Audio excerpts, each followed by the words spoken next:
Hello and welcome to the Patriot Nation podcast. I'm Matt St. Jean. Usual co-host Pat Lane is on vacation this week. He's down in Disney World actually, so he's down near you, JP.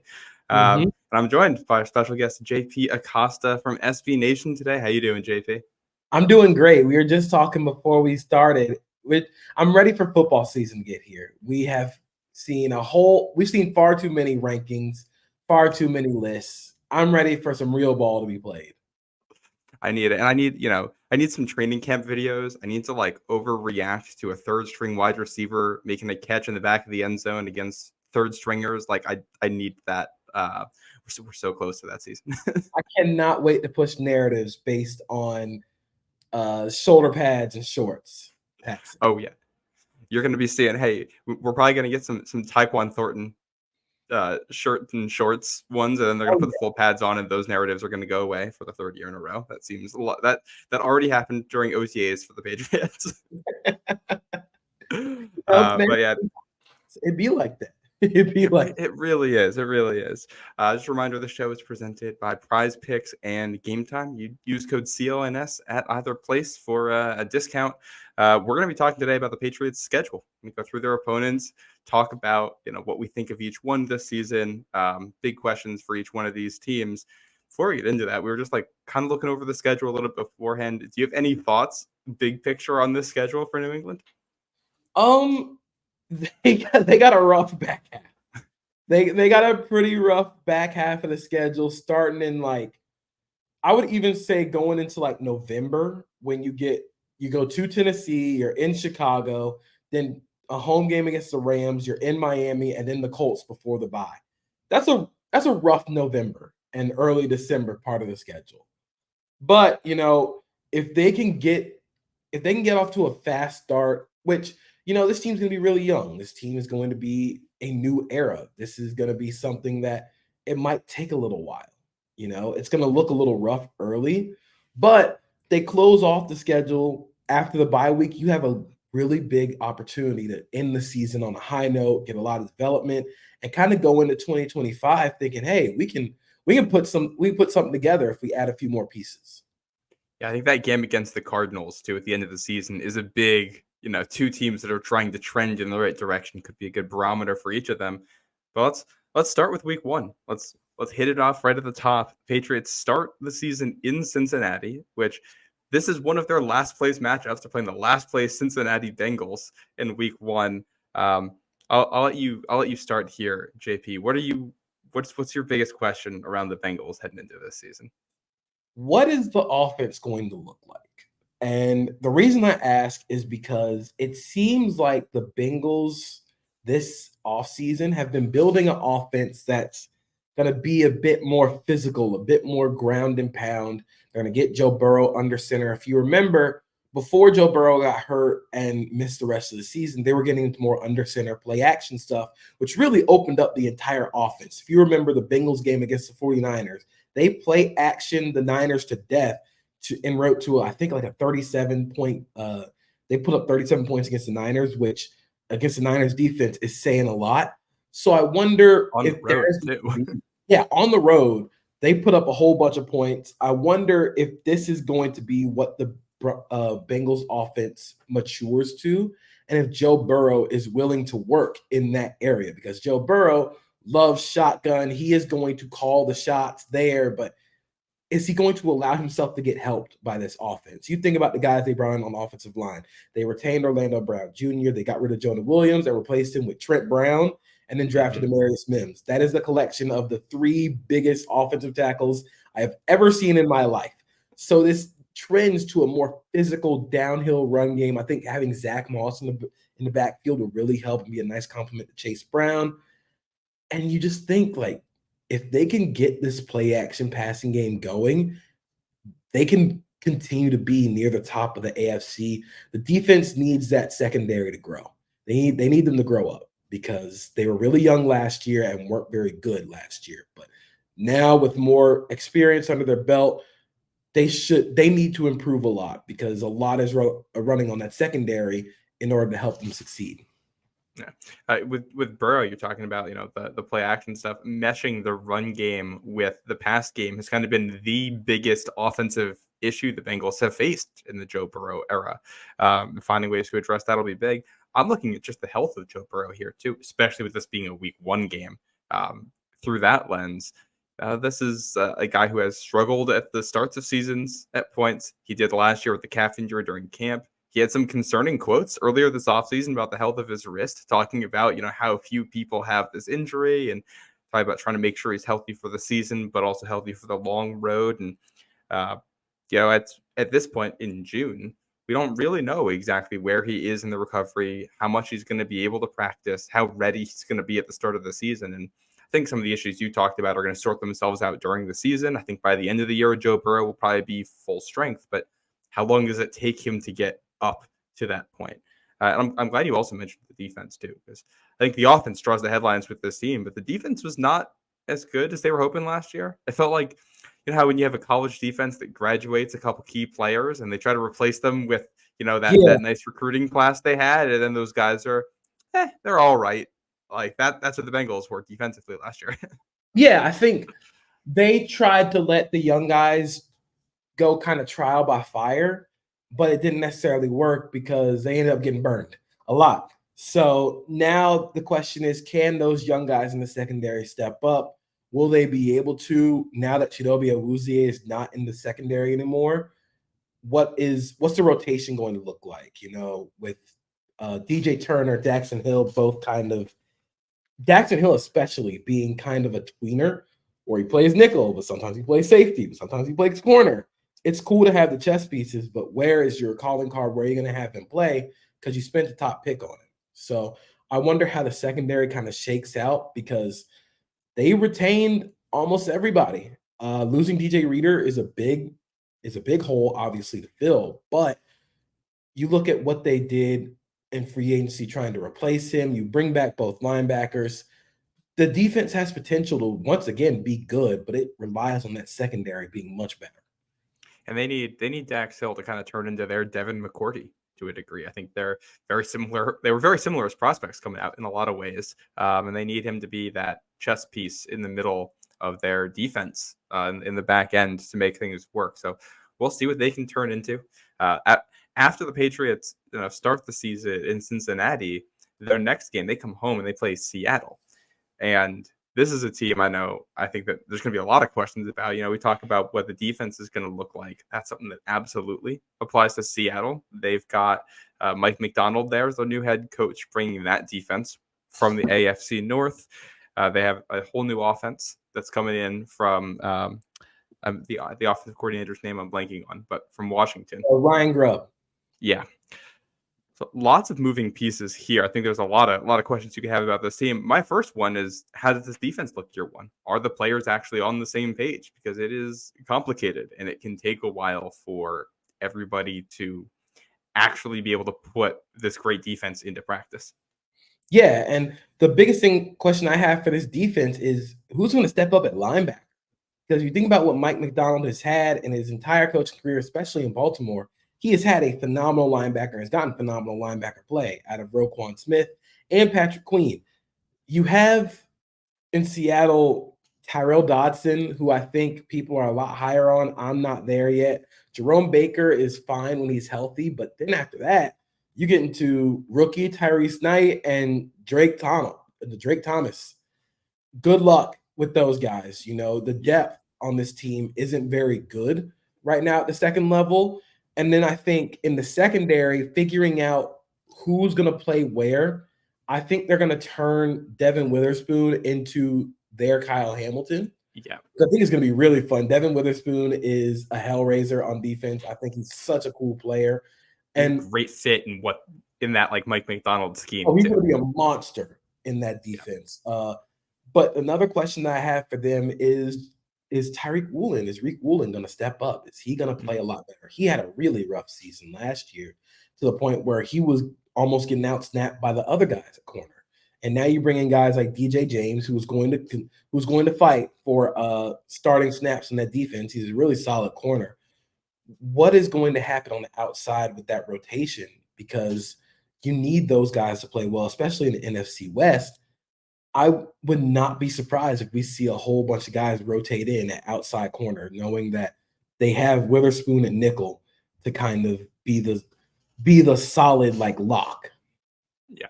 Well, and you talk about the complexity of the scheme too. You need all those guys on the outside to be on the same page. So when you bring your blitzes, you're not having coverage busts and just giving up, easy touchdowns over the top, and having corners to understand, what their role is. And, it's not 1-to-1, but I remember back in 2017 for the Patriots, it was the year they brought in Stephon Gilmore, and they changed up their defense that year. And the whole first month of the season, it was just coverage bust after coverage bust after coverage bust because they were playing zones, and none of the guys knew how to pass things off with one another because they hadn't done it that way before. And, that's for a guy like Riq Woolen, who was really good and then struggled and now is trying to bounce back. He's going to have to take his game to another level to not, I don't want to say not be a liability out there because I think that's too harsh, but to put his tools to the best use. Yeah, I think the Seahawks are going to be led by their offense this year and try and get at least passable play out of the defense. If they can just get to league average or around league average, then their hope is the offense will be able to mask any of those inefficiencies on the other side of the ball, which they have complete capability of doing. Like, this Seahawks offense could be really fun again. And I would not be surprised if there are some points put up in this game week 2, especially being early in the season. Yeah. I think this could be a very fun, underrated matchup that week. And this is one of Drake May is playing in. If he's starting from pretty much right off the bat for the Patriots, I think this is the kind of defense too where, he could really struggle, or, we know he's willing to take shots down the field and he's willing to go for the big plays. And if Seattle has issues, I think he can punish them throughout the game, and you might get one of those really high scoring games. And then, I think that offense, one thing that'll be interesting there, the Patriots' new wide receiver coach was actually at Washington last year. So he has an intimate knowledge of what that offense does. So he'll be able to probably provide a little bit of intel on what Ryan Grubb likes to do. So just for this matchup, I think what New England does on defense will be interesting. Yeah, it's going to be interesting, especially with New England's new defensive coordinator. I know they all came from the Bill Belichick kind of tree, and they were all coordinators and position coaches under Bill Belichick, but I wonder how they put their own unique twist on this defense. What is going to be what makes you different? Of course, running Bill Belichick's defense is great, but if you're not Bill Belichick, not a lot of guys can run that. I mean, we have seen that those Belichick defensive guys kind of struggle outside of Brian Flores. But what is going to be their calling card? And I think around week 2, we're going to start to see kind of what their calling card is defensively, because I love what the Patriots have in terms of roster and talent level on defense. They have so many fun pieces that I think they can carry over some really high level of play that they got from the back end of last year. Yeah. Well, and they're going to get, 2 tests here, week 1, week 2, of quarterbacks who are very willing to push the ball down the field on you and receivers who can make plays on the ball. And then you move to week 3. It's a short week, and you're going to have Nathaniel Hackett and Aaron Rodgers offense, which might be the biggest question mark of any. I think when you look at the range of outcomes for what an offense can do, this might be the widest range of outcomes of any offense in the NFL because of how high that ceiling can be, how low that floor can be, but how the defense matches up against an offense with an old quarterback coming off an Achilles tear, who is a total question mark, I think, at this point. Very interesting. My question for the Jets, and I hate to sound so skeptical of this team because I love what they have talent-wise, but when is this going to blow up? When is this going to explode? Because this feels like we are getting really close to this entire thing just blowing up in their faces. And it just feels like this entire offseason has been oddly, like, I'm not even going to say quiet, because Aaron Rodgers was just in headlines for not being at OTAs. Hassan Reddick is over in Japan cosplaying, which I think is amazing. I would much rather be cosplaying a samurai in Japan than be at minicamp. More power to him. But the when does this feel like it's going to blow up? Because you have a lot of combustible elements. You have an offensive coordinator who is not that good. You have a quarterback who is going to be 41, coming off an Achilles tear behind an offensive line that could be good, but also often injured. Tyron Smith is often injured. Morgan Moses is often injured. We could be looking at this game in week 3, and there could be a completely different starting lineup in the offensive line. Who's that's that? And and it's they got Mike Williams at receiver, which I think the Mike Williams Aaron Rodgers connection has potential to be an elite connection if they're both on the field and if they're on the same page. And if that's not happening, there's a chance you go into a game like this and the Jets might be 1-1 or 0-2, and they might have offensive line injuries or Mike Williams is out, and all of a sudden this is kind of a toss-up game. Which is, I don't really have any questions on the defense. I think the defense should be fine as long as Hassan Reddick actually shows up. The defense is going to be phenomenal. I think Quinnen Williams is going to have one of those defensive player of the year caliber campaigns this season. Sauce Gardner is going to be amazing. I think CJ Mosley does not get enough credit for what he does in the middle of that defense. And adding Hassan Reddick to kind of be the Bryce Huff replacement is going to be it's going to be fun. That defense is going to be really fun. They're going to be physical. They're going to be fast. That's not what I'm worried about. I'm worried about this offense staying together. That is the biggest thing. And if Aaron Rodgers can be 2020 Aaron Rodgers or 2021 Aaron Rodgers and not the last time we saw Aaron Rodgers play a full season where he was fine, but he was not what you would trade the whole farm for like the Jets did, So what this offense looks like with a 41-year-old coming off of a major injury is going to be the biggest question, especially going into week 3. We talked about it before the show, but this could be a game where things flip for both teams, one way or the other. The Patriots going into New York, going to MetLife, they could probably steal one here if they can. Like if this offense, if this defense, if Patriots defense is as good as we think they are, they got a chance to steal one. You think about it being like a 17-13, you think about it being like a 13-10, like, hey, they could get out of there with a win, and then all of a sudden the Jets are left with even more questions. Yeah, it's totally possible. And it's, you talk about the injuries. I think another question on this, if Aaron Rodgers isn't healthy, one of the big issues the Jets had last year was that they just didn't get good backup quarterback play. So even when their defense kept them in games, it didn't really matter. Now they got Tyrod Taylor in there. Can Nathaniel Hackett do enough with Tyrod Taylor where if Rodgers is out at points or isn't himself or whatever, and Taylor has to play, that they can keep the ship afloat until he comes back or returns to form? You should get better play from him than you got from Zach Wilson and the host of other quarterbacks that moonlighted in that position last year. But if the offense isn't coached very well, there were injuries at other parts, you might not see a meaningful difference in quarterback play, even if it's a better player back there. Yeah, like I said at the top, like I just wonder how long it is until this combusts. Like who ends up getting the blame? Who ends up taking the fall? Because I don't think it's going to be Nathaniel Hackett. That's Aaron Rodgers' best friend. They watch Star Wars together. Is it going to be Saleh, who has coached that defense to an extremely high level? It's not going to be Rodgers because you can't get rid of him. So whatever happens, if this thing blows up, whoever is going to be the first guy out is going to tell a lot of stuff about what they thought going into this season. Yeah. So you talk about when it's going to blow up too. It reminds me, I live in New York, and I remember listening to the sports radio week 1 last year before that opener. And it was just caller after caller calling in to say, hey, like, are we allowed to have hope this year? Like, can we be excited? Is that allowed with what's going on? And it was the radio like reassuring them, yes, this team is good this year. Yes, this team is good this year. And obviously we saw what happened immediately. And like, that is emotionally where the Jets fan base has been. And I think if it does blow up again, that's going to make, it's going to make for some very funny content on the local radio. I'll tell you that much. Oh, it's going to be so funny. If this thing ends up blowing up again, I'd be convinced that the Jets are just cursed.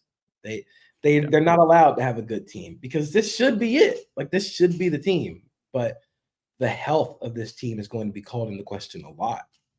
Yeah. And I definitely, that offensive line, a lot of people have looked at it and said they fixed it. I don't necessarily feel like I agree with that, with the tackles. There's a reason the Ravens were willing to move on from Morgan and Moses. There's a reason, like Tyron Smith has not played a full season since, I think we're like roughly the same age, since we were in high school.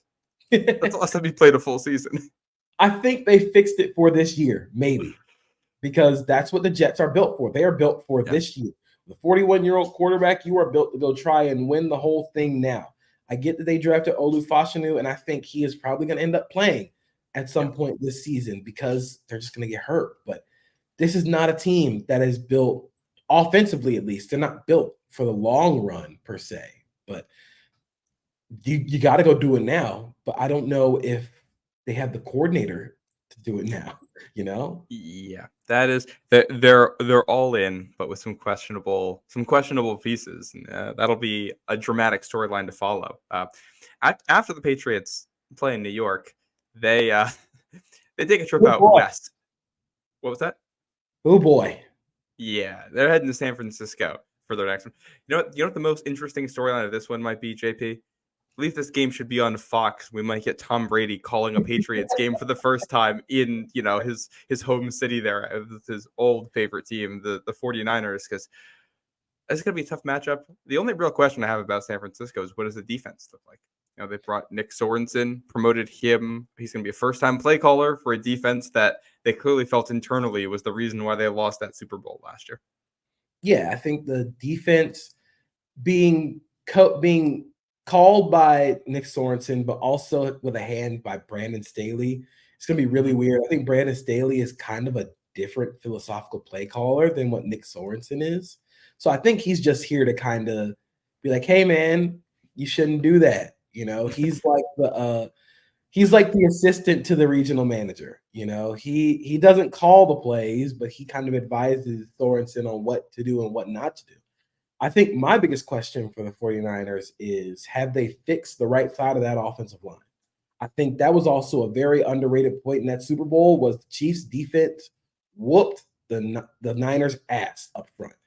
Like, that was one of the most one-sided, like, butt kickings I've seen the Chiefs give out defensively. And it came up on the most pivotal play of the game for the 49ers offense. They couldn't block. They couldn't block Chris Jones, which, to be fair, nobody can block Chris Jones. But it wasn't even Chris Jones. It was Mike Pennell. It was Leo Chenal. They had so many different guys creating problems for the right side of that defense, for that offensive line. Colton McKivitz did not play well at all.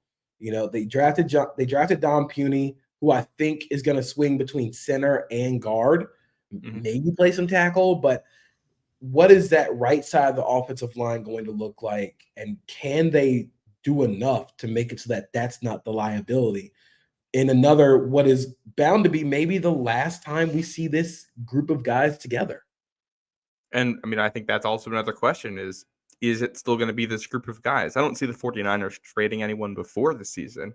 I don't think we can rule it out at this point as they're figuring out, Brandon Ayuk and Deebo Samuel and how they want to handle the receiver position going forward, especially with Ricky Pearsall as the first-round pick now, which I like the fit there a lot. Was very surprised to see him go in the first. I was stunned that Pearsall was the pick in round 1, but I like the fit. But I also would say, man, this is the last run for this group of guys. I think whatever happens with Ayuk, I think Deebo's gone. If they choose Deebo over Ayuk, I don't think that's very smart. But I wonder where they go from here, because they've always been so close, but never actually getting over the hump. If they can't do it this year, it might just be time to be like, hey, this isn't happening. Yeah. This group of guys, it's not working. They also did the classic NFL coach thing, which is when they go to the draft, they're just trying to address the reasons why they lost the last game that they lost. And the issues they had in the Super Bowl was that the Chiefs' press coverage meant that their receivers couldn't separate. And the first player they drafted was a receiver who can separate from man coverage. And the second player they drafted was a corner who is very physical and who can press players. So it's like that's such an NFL coach move right there to just say, yeah, I remember what happened last time. We'll just fix that right now. It's such a coach move. It's such an NFL move. And again, it feels like this might be the last run for this core, not only offensively, but defensively. Charvarius Ward's going to be on the wrong side of 30. Maybe it's about time he might be moving on, which is why I think they drafted Renardo Green to play on the other side right now, but then to move over when Ward leaves. It's such a difficult thing with the Niners because, yes, they are very obviously talented. Yes, they have the best play caller in the NFL. It's got to happen. You don't talk to me about the 49ers until they are winning the Super Bowl, because that's what has to happen at this point. We have said everything we are going to say about this team. It's now time for put up or shut up. Yeah, they have the ingredients. They got to turn it into the meal this time. Mm-hmm. Yeah. All right, we're gonna take a quick break here to hear from a sponsor, and then we're gonna be right back with the Patriots' Week 5 opponent, the Miami Dolphins. PrizePicks is America's #1 daily fantasy sports app with over 5 million active members. PrizePicks is the easiest and most exciting way to play daily fantasy sports. Unlike other apps on PrizePicks, it's just you against the numbers. All you do is pick more or less on 2 to 6 player stat predictions and watch the winnings roll in. Get in on the daily action with your friends and become part of the PrizePicks community today. Now, you can win up to 100 times your money on PrizePicks with as little as 4 correct picks, which mean you can turn $10 into $1,000. Now, if you're looking for promotions, PrizePicks has got you covered every single week, from lowering select players' stat predictions on Tuesdays to help your lineup hit, or getting your entry fees back if you have losing lineups on Friday. Now, for me personally, I'm all in on the WNBA right now. I'm going Caitlin Clark with more than 3.5 3-pointers made, and Brianna Stewart for more than 23 points. And then in the MLB side, I'm going with Kyle Schwarber for more than a 9-hitter fantasy score, and Paul Skeens with more than 5 pitcher strikeouts. Now, download the PrizePicks app today and use the code CLNS for a first deposit match up to $100. That's code CLNS on PrizePicks for a first deposit match up to $100. PrizePicks. Pick more. Pick less. It's that easy. All right, welcome back. We're going to get into Week 5 here. The Patriots come home to face the Miami Dolphins. I know we're just talking about a team in San Francisco that feels like it's time for them to win the Super Bowl. I feel like the Dolphins are starting to, at least fans are putting them in that category of the strong starts that they've had and just being unable to finish and make it work in the playoffs. They've had a strange offseason, might be the best way to put it. I have concerns about this offensive line. Yep. You're on the same boat? That is exactly where I was going to start. I was going to say, well, this is an October Miami Dolphins game, so they might look like the best offense in the NFL. But my biggest question was, how sustainable are they going to keep this offense, especially with an offensive line that is suspect at best? Isaiah Wynn comes over. I don't know what you're going to get out of Isaiah Wynn this year. Teron Armstead has been good when he's healthy, but how long is it going to be? How long does he have left in the tank? I think Austin Jackson played really well this past year. Robert Jones, good luck. And then Aaron Brewer, you have a lot of question marks up front for an offense that needs that offensive line to play well. They need the run game to be working, especially because now I think teams are starting to find counters to the speed that Miami has on offense. And the next question I was going to have was, what is the next adjustment Mike McDaniel has? Because last year he adjusted really well. He was able to get more into the ground game. He incorporated that little cheat motion that took over the NFL. And with Devin Achane in the backfield, they just become so much more explosive. But how sustainable can they get this offense to be to the point where they're not falling apart in November and December? Yeah. And it's, we talked about some of that depth. And one thing I've talked about all offseason is that you have to build the foundation of the house at some point. And right now, this team doesn't have, I don't love the starting offensive line, but it's functional. It's good. It works. but there's a lot of injury-prone pieces on it and not a lot of depth behind it. They drafted one offensive lineman, and that's Patrick Paul, who projects at tackle. I'm assuming that's where they're going to have him play. So, interior offensive line has really been a weak spot for them, and they signed somebody, but they didn't draft anyone there. And then you go over to the defensive side. I will say I like that they signed Calais Campbell. I think that was needed. And I like Zach Sealer, but they lost Christian Wilkins, and Calais Campbell is not Christian Wilkins. And it seems like a defense, especially with Vic Fangio there now, built to play from ahead. This whole defense, the whole team feels like it's built to play with a lead. And once they get the lead, to just bury you. If they get stuck in a game that is, a low-scoring defensive battle with a lot of running, I'm not sure how I like this team winning games. Yeah, I think defensively, I like what they've done off-season wise. I think Jordan Brooks is incredibly underrated. Going to be awesome at the linebacker spot. They brought over Anthony Weaver to call plays from the Mike McDonald defensive tree. So I wonder how that shift is going to work, because it was very clear that Vic Fangio was not working in Miami. They hated that man. And it's kind of surprising how much they hated him. I will never forget, after Vic was let go, Javon Holland posting a video of him kicking rocks. That's like some I've ever seen. That's like some Matt Patricia level, like pettiness towards your own coach type of stuff. And I mean, that's a guy Fangio's respected around the league. So I was surprised to see that reaction. It was stunning. But now, what will this defense look like? How are they going to generate pass rush while Jalen Phillips and Bradley Chubb are both recovering from injury? You draft Chop Robinson to be kind of the designated pass rusher. You bring over Shaq Barrett on a 1-year deal, which should probably hold them over, maybe. But how they generate that pressure is going to be interesting, and where they play Jalen Ramsey. Is he going to be more of the Kyle Hamilton nickel? I don't think so. But if he can be the outside corner, then this defense has a chance to be really good again, which should help with a little bit of the offense, figuring out what things are doing up front. Yeah, they signed Jordan Fuller too, which I think is actually a very good signing for them. Like, I like the fit.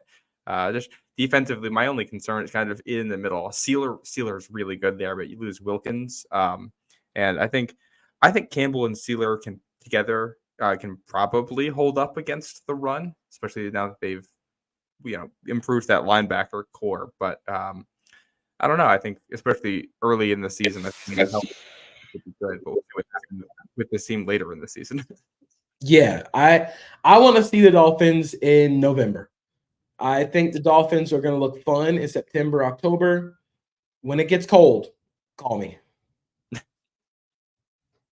Yeah, that's kind of going to be the test for this team for a while now. And the Patriots do play the Dolphins the second time right before Thanksgiving. So when they circle back, that'll be an interesting one.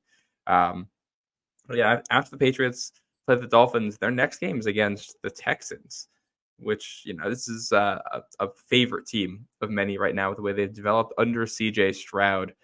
And this is, your territory here in the AFC South. What do you think of the Texans? What's your biggest question for them? My biggest question is, can they improve running the ball? I think the Stephon Diggs trade kind of skewed what people think about the Texans. They're going to be more pass first. I don't think so. I think the Stephon Diggs trade was for it's third down and we need somebody to get open. That's what Stephon Diggs is for. I think they want to improve in the run game while they went and got Joe Mixon to kind of help in that wide zone, because they didn't have a running back to run their offense last year. And you could tell that nobody respected their run game despite getting in heavier personnel and wanting to run the ball. So how they have improved that run game on an offensive line that looks much improved. CJ Stroud is phenomenal. I mean, you could go on and on about his level of play, but seeing them improve their run game will help open up Bobby Slowick's offense a whole lot more, because he wants to get into bigger personnel. He wants to be under center and run the ball. So how they're able to improve in that area is going to carry a lot of weight going into this season. Yeah, I think that's a good point, because, CJ Stroud had to do a lot for them last year. I think one of my questions for them is just, what is the continual improvement of this team look like? I think it's easy to look at the jump they made from 2022 to 2023 and say, okay, well, they're going to continue on an upward trajectory here. And that's not always the case. Nico Collins was elite last year. He should be the wide receiver 1 on this team. He's amazing. Does he continue to play at this level, or was that a career year for him? And he's still good, but he's not that elite level, wide receiver for you. What does CJ Stroud's second year look like? I think he's a very good quarterback. You see variance with these guys. Just because you're really, really good one year doesn't mean you're going to maintain that level. Sometimes you get a little sophomore slump as you're figuring things out and as defenses are figuring you out. And part of this bigger question, I think, is also the turnover differential. I didn't realize the Texans their offense was first in turnovers in the NFL last year. They were fourth in fumbles lost. They fumbled the ball 17 times last year and only lost 6 of them. So I think, there was a little bit of luck baked into, and that's a small amount, but a little bit of luck baked into some of that offensive performance, and just doing the right things to make sure that if that comes down to earth, it's not going to hurt you is going to be huge. And that's where some of the running game improvements, bringing Stephon Diggs, should help counterbalance that, I think. Yeah, I think they're bound for a little bit of regression because CJ Stroud was so good last year at throwing the ball downfield while also avoiding turnovers and turnover-worthy plays. I wonder if he can continue to keep up that trend, or will it kind of regress to what we normally assume for a quarterback, for an elite quarterback, like we think CJ Stroud is. I think defensively, I'd love to see them continue. I'd love to see the young guys continue to mature. I think Christian Harris was great in the DeMeco Ryans Madden user role, where he was running around pretending to be DeMeco Ryan. DeMeco was controlling him like he was playing linebacker in Madden. I think Azeez Al-Shaair coming over from Tennessee really helps the level of physicality on that defense. Danielle Hunter is, man, that is a kick-ass duo, Danielle Hunter and Will Anderson. That's going to be fun. I want to see the young guys continue to mature and improve, especially Derek Stingley Jr., who I think is bound for a breakout year. Kamari Lassiter is incredibly fun. Jalen Petre is always going to be around the ball. So seeing those young guys develop more on defense is going to help take this team from sneaky fun to legitimate Super Bowl contenders. And they're going to need some of that development to stay on top of the AFC South, a division with a lot of young and talented teams in it, which the next week after this, the Patriots are playing another one of those in your Jacksonville Jaguars. This game is across the pond. And I have a couple of questions for the Jaguars, but since this is your team, I'll let you start it off. What's the question here?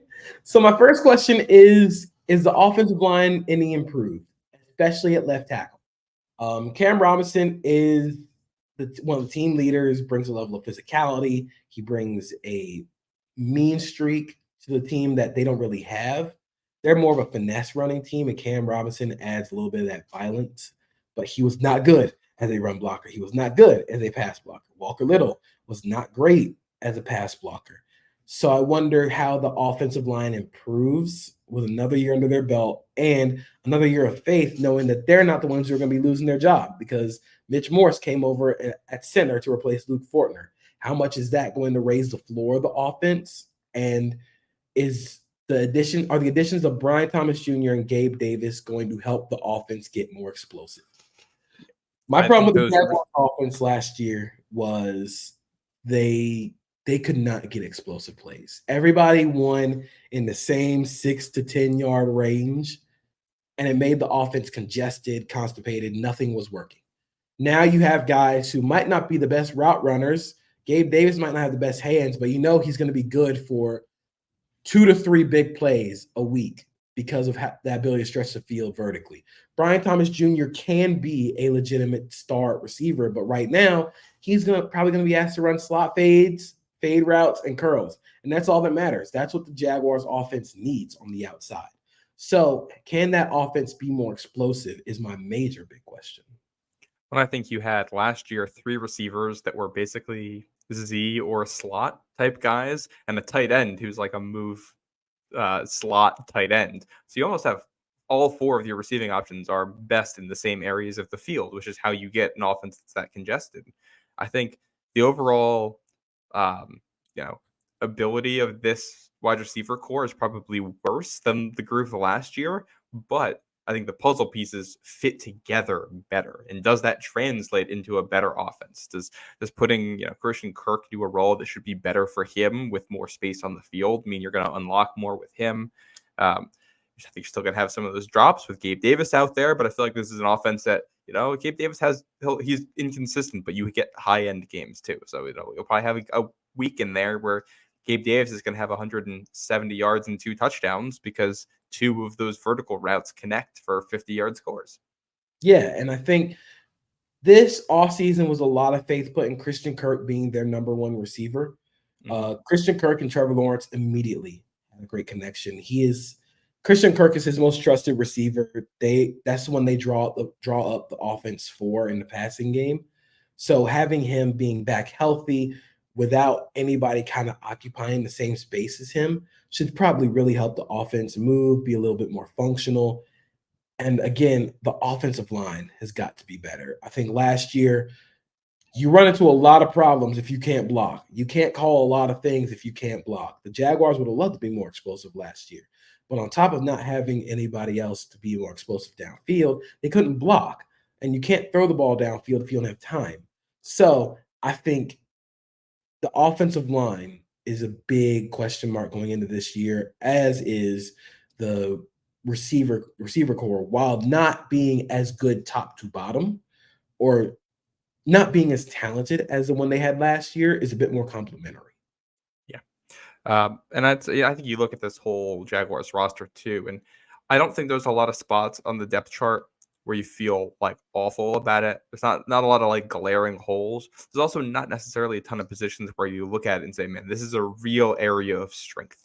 And that's where, Trevor Lawrence just elevating the people around him will be huge. He got that big contract. He deserves it. This is where you got to go out and kind of prove it and elevate some of these guys and get some wins out of it, especially if the offensive line is going to be, just somewhere in the mediocre range. All right, Trevor, you're a good athlete. You got to avoid some sacks. You got to pick up some yards on the ground. You got to get the ball out quick when it's called upon. Like that's a lot's going to be on his shoulders there too.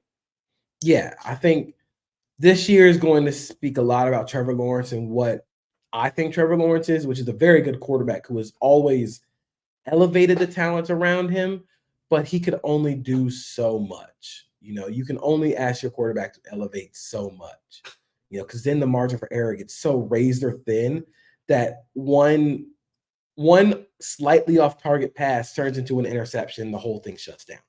We saw that far too often with the Jaguars last year. So now they're helping out their quarterback a little bit more. And I think this offense is going to have some positive regression. They definitely need it. Speaking of positive regression, the next team up on the schedule for the Patriots is the New York Jets. Obviously, we already talked about them. That's the home game the Patriots have with the Jets. After that, they're heading to Tennessee. So we're going right back to your neck of the woods with the AFC South. I feel like I'm actually more optimistic on the Titans than a lot of other people because I like the way the pieces fit together in the receiving core, and I'm very high on bringing in Bill Callahan and drafting offensive line and what that can do to potentially fix it. L'Jarius Sneed too. They added a lot of quality veterans, but there definitely does seem to be an era of like, what direction are you heading? That I feel like is the question for the Titans. My question for the Titans is Will Levis good? Like, are you putting your faith in Will Levis? I think Will Levis was fun last year. There were some fun moments. There were also some plays where it's like, what the heck was that? Like, why are you doing that? He has such a high variance of plays where everything is either a 30-yard tight window throw or a negative play. I think they need to cut out that variance for Will Levis. And I also think having Brian Callahan come over, what offense they run is going to be the big question. Is it going to be the Joe Burrow? We're going to spread everything out. I'm going to cook pre-snap. I know what I'm watching. I know what I'm seeing. I'll be able to adjust like that. Or is it going to be what the Bengals were against the 49ers and with Jake Browning with a lot more play action, a little more motion? Is that going to be the offense? Because I don't think Will Levis can thrive in an offense where he has to do the same things Joe Burrow does because he's not that style of quarterback. I think he is much more likely to be Jay Cutler than Josh Allen, and that's that recklessness is going to have to be honed in just a little bit for the Titans to be a little more successful. Yeah, well, and that's where, a guy like DeAndre Hopkins and his catch radius is big. And I like the addition of Tyler Boyd. I think that's actually a fit for what they should probably be doing there. But Calvin Ridley, is he going to be the guy that bails out Will Levis when he makes mistakes? He didn't really do that as much for Trevor Lawrence last year. There were some issues with that. So we'll see if that fits. It's just a strange organizational direction right now as a whole for the Titans. I'm not sure if Levis is good. If he takes another step and the offense is cohesive around him, I think the Titans, in theory, could be a playoff team if things break their way. Yeah. If he isn't there, they could be easily a top 3 pick in next year's draft. I don't think that's a surprise to anyone. Yeah, again, they are a reflection of the variance of their quarterback, where if he's good, then, man, you got something cooking. If he's not, then you might want to start looking at 2025 quarterbacks or getting ready to pony up $60 million for Dak Prescott. That would be a very interesting destination for Dak Prescott, especially with Tony Pollard there too. Reunite with a former teammate. But that's it's getting ahead of ourselves just a little bit here. You talk about the quarterback market, a team that is relying on their quarterback, and that's the Chicago Bears. That's the team that's next up for New England as they travel to Chicago. This is another one of their last place games, by the way. They have to take on the Bears in Chicago. Strange vibes to me around the coaching situation here that I don't think have gotten talked about enough this offseason. You keep the head coach, but totally get rid of the rest of the staff while you're drafting a number 1 overall quarterback. And the offensive coordinator you brought in is the one that, players in Seattle were not necessarily complimentary of when he was leaving. I think, Mike, just go ahead. What are the vibes in Chicago? Yeah, man, the vibes are really interesting. I think my question is, can the defense maintain their positive regression? Can they maintain the high level of play that they showed in the back half of last season? That defense was fun last year. They got a lot of good play from Tyreek Stevenson. I think Jalen Johnson lived up to that contract number. Montez Sweat was amazing, but they need to maintain that level of play just to give their young quarterback some time to figure out the NFL. Because he's not going to immediately come in and be great. That's asking a lot of Caleb Williams. I think the Bears defense needs to continue to play really well. Tremaine Edmonds and TJ Edwards have to continue to step up at linebacker. I thought they were pretty good last year. If not, they're just fine. But they need another secondary pass rusher opposite Montez Sweat. They need somebody to step up in that pass rush department. So it's not just Montez Sweat figuring it out. You have DeMarcus Walker, but that's not really doing anything for me. Austin Booker, I think Gervon Dexter is probably going to be. Dexter was fun as a defensive tackle, but again, you're counting on a lot of young guys. So They need some more pass rush. That's my biggest question. Yeah, that's going to be huge. And when we talk about the defense too, Matt Eberflus, that's his calling card. That's what he's supposed to be good at. So, this is a situation where if the defense isn't very good and the team struggles as a result, you might be looking around and saying, well, why do we have this head coach? And then if it's, we're going through the same thing the Bears have done before, where you've got a young quarterback and you're already switching out the coach. And then it's how does that impact the development? It's like I said, weird vibes there with that group. And if they find that pass rusher, if the defense develops, I think that team could be really good, but it's a big if. Yeah, it's a big if, but they have the youth to kind of be like, let's just figure it out. This might not be the year. This might not be the year for them to really turn it up and be a legit playoff contender. But the defense if the defense steps up, if somebody opposite Montez Sweat helps make a pass rush impact, then we'll see. Yeah.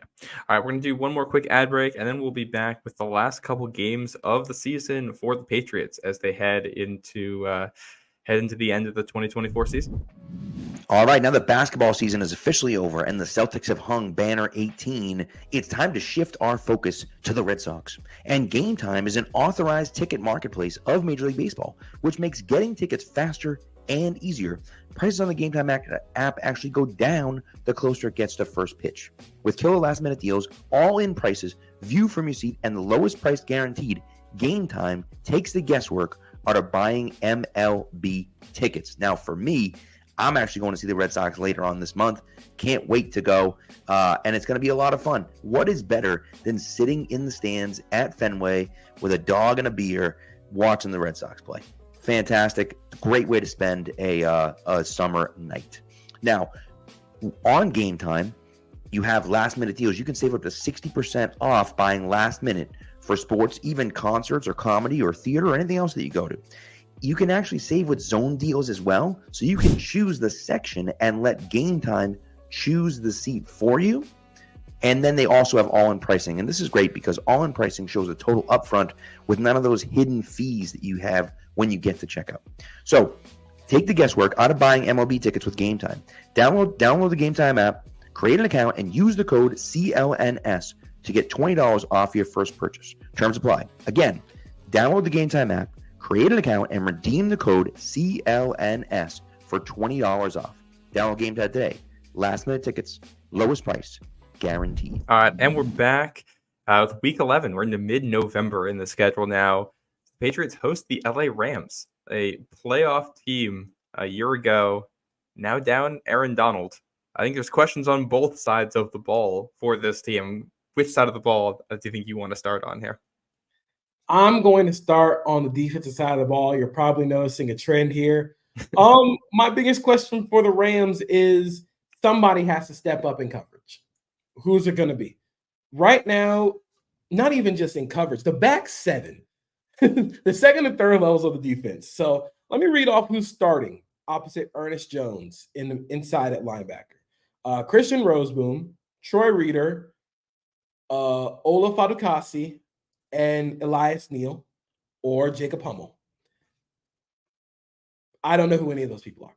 So good luck. Good luck with that. Well, I know who Troy Reeder is, but again, good luck with that.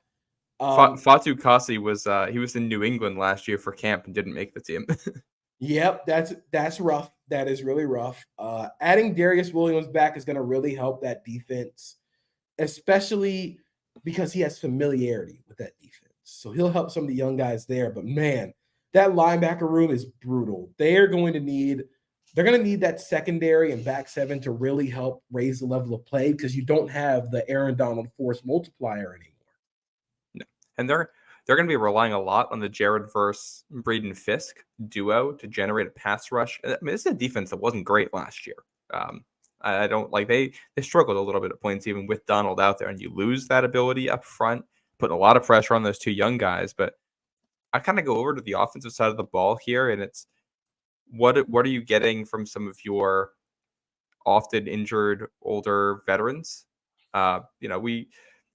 This point last year, I think there was a lot of concern about Matthew Stafford and his elbow, and if that would be able to hold up for them. And he's still, he's another year older here. And obviously Cooper Kupp also is a big receiver for this team who's been often injured. I think the health of those two players is going to be key because I think even if guys step up on the defensive side of the ball, I don't think it's going to be a top 10 unit. This might not even be a top half of the league unit. And it's going to be a lot of pressure on the offense. So those guys are going to have to stay healthy and perform very well, I think, for this team to be a playoff team. Yeah, I think offensively, I'm really excited to see the next evolution of the Sean McVay offense. We saw a little bit of it last year. We had a lot of duo, a lot of counter, a lot of power. And that's something I think they're going to continue to do this upcoming year, especially bringing in Jonah Jackson. That's going to be super fun. Steve Avila moving to center. I would like to see them potentially add some more speed to the receiver room because it feels like it's a little clogged. I don't think they trust Tutu Atwell. I don't think I trust Tutu Atwell. But as long as you have Puka Nacua, Cooper Kupp, Matthew Stafford, Sean McVay, the offense should be fine. They should be good. Defensively, it's going to take a minute. It might take a whole year. Yeah, and that's, I think this team is in such an interesting position, too. They're very much in a period of transition from what was their Super Bowl roster to try to re-engineer that into something. And making sure that some of these young defensive pieces hit is a huge part of that rebuilding process for them. Yeah, they need those early first round, early draft picks to start really hitting. Byron Young, Jared Verse, Braden Fisk, because because of the trade-off of sending all those picks away for established vets, you're now left with a secondary full of undrafted free agents and late-round draft picks. So and an old Trey White. and Trey White and Darius Williams. So you're now looking at a team with a lot of unproven youth, and they need those guys up front who are the top draft picks to kind of step up. Yeah. We talk about top draft picks stepping up and a lot of youth. That segues perfectly into New England's next opponent, and that's the Indianapolis Colts. Right back to the AFC South. They have a lot of the AFC South in the middle of the schedule here, and I think there's a lot of young players who need to step up into big roles for this team, a team that expects to be a playoff team. I think there's no name bigger here than Anthony Richardson, who looked explosive and exciting and really, really good at times when he played last season. He only played in 4 games, and I think he only finished one of those games healthy, if I'm remembering correctly. So I think you could just kind of put 15 with a question mark, and that kind of sums up where the Colts are right now. But I think you can provide a little bit more depth for the roster here, too. Yeah, I think outside of Anthony Richardson being healthy, it's the offensive line being healthy because they've dealt with a lot of injuries. Quentin Nelson wasn't quite up to snuff last year. Ryan Kelly was really rough last year. So I wonder how healthy the offensive line is going to be. But if they can keep them healthy, if Anthony Richardson remains healthy, which I'm not super worried about because a lot of the injuries that he had were kind of freak accidents. Like he flipped over and got a concussion because he landed on his head, which yeah, you don't see that a lot in football because you're not necessarily parkouring yourself to the end zone. The next one was a freak shoulder injury. So I'm not really too worried about it, but I hope the offensive line can remain healthy because that offense was so well constructed. It was so well designed. And now you have a legitimate dude at quarterback who can really make everything so much more explosive, and a defense that, while young in the secondary, that front seven is going to be so mean. It's going to be so cool to watch. Yeah, they could be a lot of fun. And I mean, this is a team that really wasn't bad last year. I feel like the offense had some real moments with Gardner Minshew at quarterback. Like I think they're well coached offensively with Shane Steichen, and if Richardson can be that X factor, then this can be, I think those receivers, if they play to their potential, this can be a top 10 offense in the NFL next year. It can be truly dynamic in a lot of ways. It's just, can that happen? Will the guys stay on the field? AD Mitchell, what are they going to get out of him in his rookie year? I think is a big question. But yeah, talk about the front seven: Kwity Paye, Grover Stewart, DeForest Buckner, Samson Ebukam. Grover Stewart, I think, is a very underrated player, as is Ebukam. I've always liked Ebukam.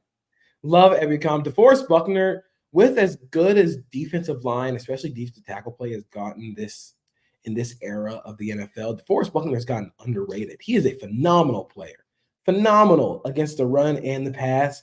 Adding Leatu Latu was really interesting because he is such a different type of pass rusher than they normally have. So him adding a bit more speed, finesse to the room is going to really set that defense off. Yeah.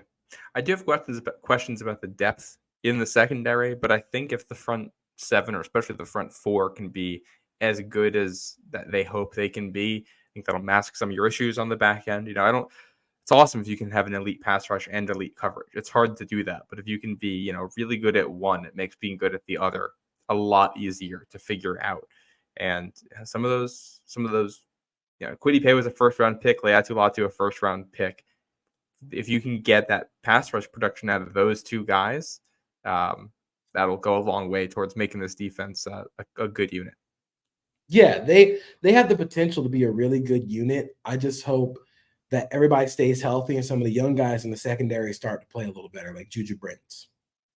Yeah, and that I think Jalen Jones too is the guy who they're counting on to play, and they're gonna need guys to step up in that secondary for sure. This game is right before Thanksgiving, or this is the week of Thanksgiving for New England. Then they have their bye week, late bye for the Patriots, December bye week.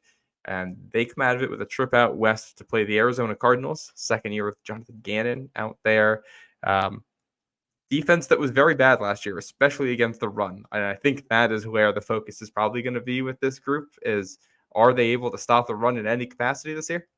Not only that, but who's going to rush the passer? Darius Robinson, first-round draft pick, is going to play defensive end. But outside of that, Zaven Collins, who was a middle linebacker, who now it's outside linebacker. B.J. Ojulari, Dennis Gardeck, Victor Dimujike, L.J. Collier, Xavier Thomas, who was a fifth-round draft pick, Jesse Luketa, Cameron Thomas, Bilal Nichols, Justin Jones. Whew. It's going to be really bad. I wonder how they're going to generate pass rush and create havoc, because a lot of times last year they just ended up dropping 8 and forcing teams to hold on to the ball. But how sustainable is that against guys who are legit dudes at quarterback? So you have to have some sort of pass rush. So I wonder where they're going to get that from. Well, and you talk about dropping 8 and playing a lot of coverage. If they're going to do that, Max Melton was one of their draft picks this year, and he's going to be pushed into a role for them right away. Can you get something from him as a rookie to help in your coverage? Because if you're dropping a lot, you need your guys to be good in coverage and good tacklers, guys who can come up and make plays on the ball and play what's in front of them very, very well. And if you're not, then you need those pass rushers to be getting home. One of those two things has to be true. Last year, neither of them were. They were 31st in points allowed last year for a reason. Yeah, they need help, especially up front. But the secondary, I kind of like what they have. I kind of like Buda Baker. Max Melton. Buda Baker is going to be fun. Dadrian Taylor-Demerson is going to be cool in that defense. Sean Murphy-Bunting, Jalen Thompson. They played a lot of 3 safety defense, which I thought was really cool. Mm-hmm. So I really do think if they can just get some form of pass rush, it can help that defense go from league worst to just being a little below average. If they can just get that average, it'd be fine. Yeah. Or if they can be, top 25 in points allowed, and get that needle going in the right direction, that'll help you a ton. And I think the other thing here is that if somehow this defense does take a big leap forward and does get somewhere around average. Jonathan Gannon is a defensive guy. This is his calling card. If they can take a leap there, then I think all of a sudden this team becomes competitive in this division, especially if you go to the offensive side of the ball. Kyler Murray in his second year in this scheme, where I think he looked as good as he has in the NFL in this scheme last year. I think he's starting to figure some things out. And then Marvin Harrison Jr., who should step in and be a very quality threat for them. I will say expect a Trey McBride breakout. That he played really well when Tyler came back. He is a phenomenal player. Really fun tight end. He's going to be good for them. And I think having a receiver who can take some attention away from a defense too will open him up a little bit more. I think the easy focus on the Cardinals is on the defense because of how bad it was. But I think there's fun things happening on the offensive side of the ball that this could be a sneaky, fun watch team next season. The NBA has league pass teams. The Cardinals might be a Sunday ticket team. Yeah. This is going to be the team you put on the second screen when you're watching Red Zone or something, and the Pats aren't on. Yeah, that's the team you want to watch. Yeah, especially as we're here on the East Coast, and you're a Jaguars fan, I'm a Patriots fan. Our teams are playing a lot in the 1 o'clock window, and it's all right, you get to the 4 o'clock window. What are we going to watch? Cardinals could be that team this year. Lots of interesting things happening out west. Absolutely. Yeah. All right. The Patriots ramp up their schedule with 2 games against the Bills and a game against the Chargers in the middle. We'll start with the Bills as they finish this out. A team that is in transition, I think, but still very good. I think my broad question here is just how good are they actually right now? I think they're making the right moves in the transition process into the future. I just don't know how good they're going to be. I think they're still a contender, but are they, a front runner, or are they in the second tier of the contender group? Yeah, I think my biggest question is who's going to step up at receiver, specifically wide receiver. We know Dalton Kincaid's going to be good, but who is going to step up on the outside? I think that is the biggest question for the Bills going into this year, and this is a question that they chose to have because they're betting on Josh Allen continuing his development and continuing to be phenomenal in the quick game and the short to intermediate areas. Who is going to step up on the outside? You're expecting it to be Keon Coleman. Khalil Shakir might be fun, but they're really kind of mimicking what the Chiefs did after trading Tyreek Hill and putting it all on the quarterback and turning this more into a buzzsaw efficient offense. So I wonder who is going to become the wide receiver that, who is going to be Josh Allen's Juju Smith-Schuster. I think Juju Smith-Schuster is really important to that Chiefs Super Bowl. That's a toxic name in New England these days. I know. It's kind of dangerous. But who is going to be Patrick Mahomes' Who's going to be his Rashee Rice? Yeah. So whatever happens with the Bills, whatever happens with Josh Allen, they need someone to step up at wide receiver specifically. Their wide receiver depth chart is just like a who's who of, I remember that guy. You've got Curtis Samuel, Mac Hollins, Chase Claypool, Marquez Valdez-Scantling. You got a Chiefs receiver in there, KJ Hamler, Andy Isabella. I know that guy. Okay, where's that guy been? Good to see him back. Good to see him still in the league. Yeah. No, I think that's a great point. And I think I'm curious how Joe Brady goes about designing this offense too, because they have two really good tight ends. And I don't think it's crazy to think that their two tight ends might be their most reliable pass catchers. And I think their offensive line is a lot better now. And I wonder if we see them, maybe pull out some of the 2010 Patriots offense that they used to run with Gronk and Aaron Hernandez out there and try some of that stuff with these two tight ends where they can put them both on the field and still be able to run the ball, but also move them around the formation and get some one-on-one looks to get Josh Allen some of the matchups he wants to target against the defense. Yeah, if they're able to get at least someone to be a little bit of a threat out wide, it helps open up the area for Dalton Kincaid, who before he got drafted was going to be the next Travis Kelce. Now it's time to be that. Yeah, he needs to. He's gonna have a huge role this year, and what Keon Coleman can give you too as a rookie is going to be massive. We haven't talked about the Bills' defense though, really, and that's a unit where they lost quite a few guys in the secondary there. So I look at Cole Bishop, safety out of Utah that they drafted, who I think is going to have a big role. I liked him a lot. I love this fit in the Bills' defense. Curious what the defense is going to look like with all the turnover. Yeah, I think they're getting younger. And I think the biggest question with youth is how quickly can you adjust to the NFL? I think how they generate pass rush is going to be a big question. They really needed Von Miller to be Von Miller last year, and he was not.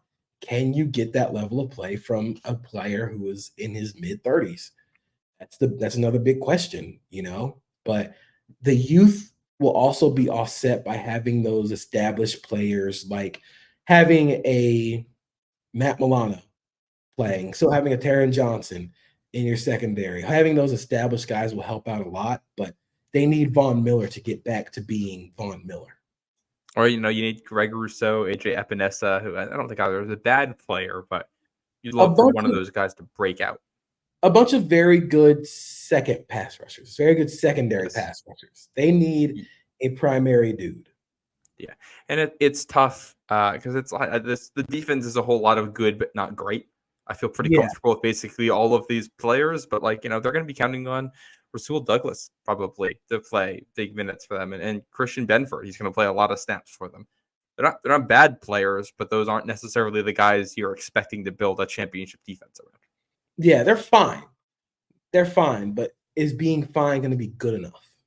Yeah, and what we're going to find out. That's kind of the big question, because if for coaching is big too. If these guys can be coached up into something that is greater than the sum of their parts, Bills could win the Super Bowl this year.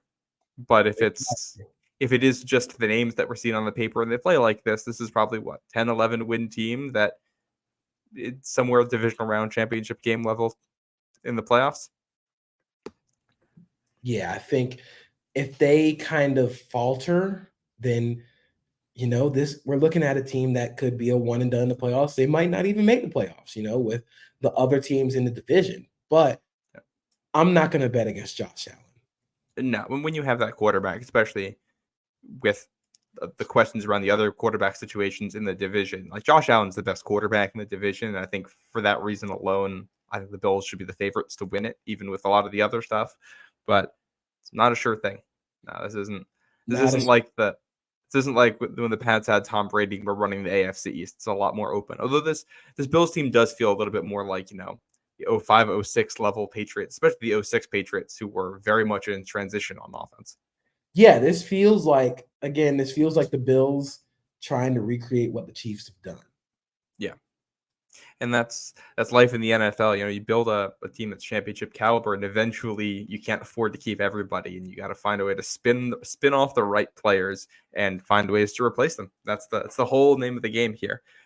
The Patriots get them twice in 3 weeks to finish the season, which I think is crazy. I don't know why the NFL schedules games like that. It's But so weird. I hate it. There should be like a 4-week minimum between playing the same opponent twice. But the Patriots opponent in the middle, LA Chargers, playing them at home. Justin Herbert, Jim Harbaugh, mind you that the defending head coach of the champion Michigan Wolverines there.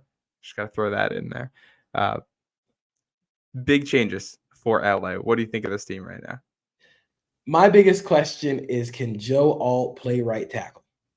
I was a little curious about the right tackle pick. I thought they could have traded back and got an actual right tackle, but I think Joe Alt is such a phenomenal athlete that betting on those guys in a Jim Harbaugh and Greg Roman offense is probably going to work, because what they're going to do is they're going to give everybody what they've been asking for with Justin Herbert at quarterback. They're going to get them some help. This is not going to look like the help that you think it is. It's not going to be throwing the ball all over the field. It's going to be a physical ground game, allowing Justin Herbert not to throw the ball as much, because he's been hit a lot. He's been hurt a lot. So allowing him to kind of be helped a little bit is going to help that offense so much. And I wonder if Joe Alt can transition to right tackle smoothly, because if he can, man, this run game is going to look so fun. It's going to be so mean. Gus Edwards in the backfield, one of my favorite runners in the NFL. Very underrated. Always falling forward, the Gus bus. But defensively, I have questions about the depth in the secondary, but Jesse Minter coming from Michigan, another phenomenal mind. I love watching Jesse Minter's defenses. They are always so disciplined, so versatile. I think the Chargers are close to being good, but I'm not going to say they're there yet.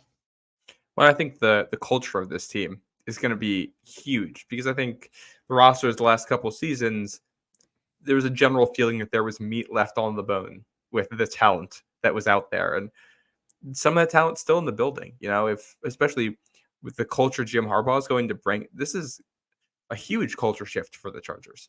And I think it's been one that's been needed. I mean, how long has this organization been one that plays, either finesse ball or there's questionable decision making and constant injuries, and has this vibe of being a place that isn't super tough? And that goes back to, even when Drew Brees was there. This is a long-standing thing. And getting a coach like Jim Harbaugh to change that culture and have a new mindset there with all of that talent that's already in the building, I think has potential to get results faster than people expect. And I think the Joe Alt question is a great one.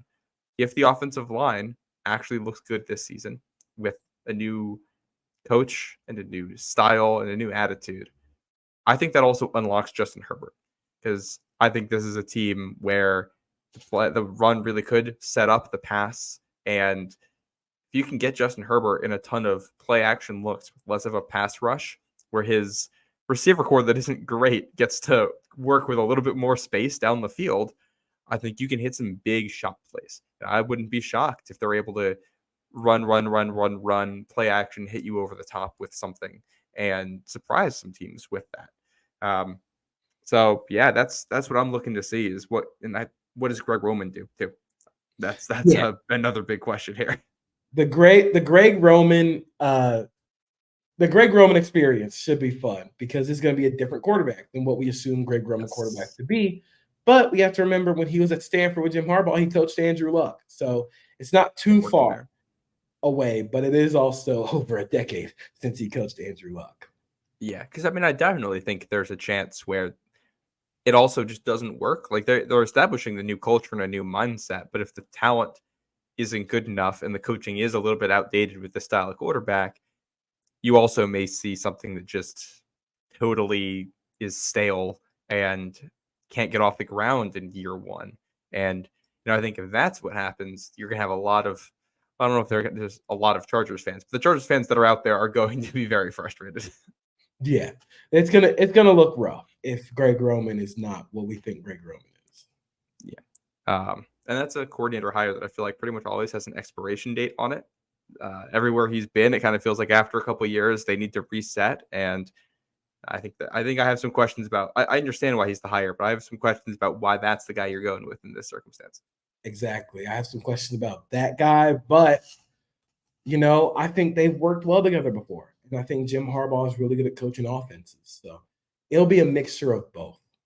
Yeah. I do have a general question here about this style of offense too. And I look at what Michigan did last year with an offensive line that was very run focused and was just able to grind teams down, and they were able to win a lot of games that way. Do you think that's a viable way to win games in the NFL in 2024, or are you just not going to be able to have the talent advantage you need to make that work? I see it on two fronts. I don't think you're going to have the talent advantage, yes. But with schematically, with defenses trying to get lighter, playing lighter boxes, playing smaller people up front, I think we're going to see a skew back towards gap scheme like power or counter. If you watch the Rams last year, they did a lot of it. They were trying to get ahead of that curve. So I think schematically, I think it'll work, but you can't just out-talent people in the NFL. So that's why you go and add a Joe Alt. That's why you want to have a Gus Edwards, So I think schematically it works, especially as opposing defenses get lighter, especially as they play lighter boxes. I think the Chargers schematically can work. Yeah. Well, we'll see if it does. We're just a couple months away from actually getting to see these guys on the field. Thank you for joining me for this, JP. Do you want to let the people know where they can find your work? Yeah, you can find my work at SB Nation. You can find me on social media at Acosta32_JP. Just had an interview with Ric Flair go out today. You should go read it. Other than that, just see what I'm doing, see where I'm going. Yeah, JP is a great follow, so make sure you go check out his work. Pat and I are going to be back at some point next week with our next show. I'm not sure what our schedule looks like, so you'll be hearing from us soon. But so this is our overview of the Patriots schedule. Thank you for joining me, JP. Thank you for everybody who's watching and listening, and we will see you next week.